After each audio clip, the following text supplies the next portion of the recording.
I hope you all managed to find a seat.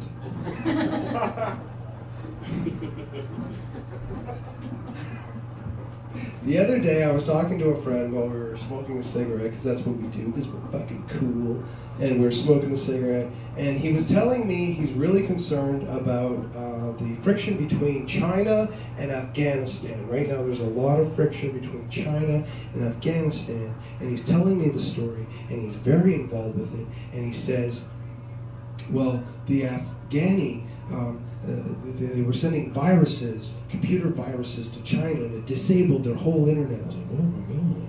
And then he goes, yeah, the Afghans took down the internet in China. And I was like, blankets took down the internet in China? And he goes, no.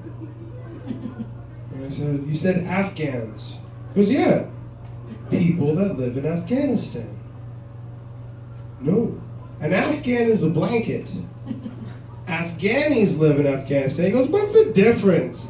That's why we're losing the war over there. We can't even remember what they're called. And that is sad.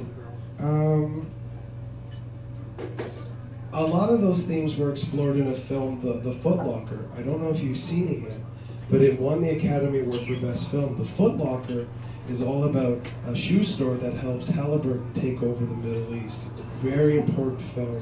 Take the time and see The Foot Locker.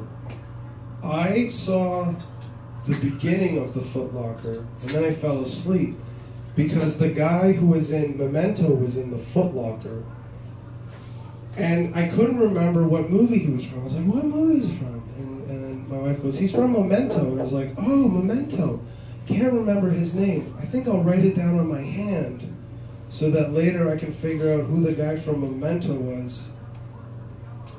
And I was really surprised that The Foot Locker killed him so soon. I didn't even think The Foot Locker was going to win Best Picture. I'm still waiting for somebody to correct me. It's not the Foot Locker. It's the, yes, people were hurt. And what a great tragedy. I can't believe it took that long.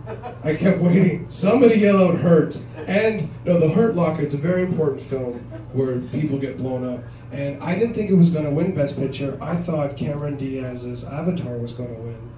For sure. How's that fun? What, a woman can't direct science fiction? Cameron Diaz made this movie about giant blue tigers that fight, and which was great because I hadn't seen her do anything since Charlie's Angels, which was about hookers that blow things up. And no, Cameron Diaz didn't do Avatar. That was what's his name?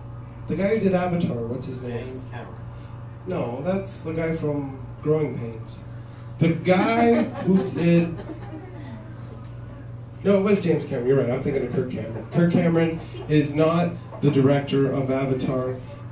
He was on Growing Pains, and he's a born-again Christian now, which I think is great. You know, I got born once. I got it right the first time.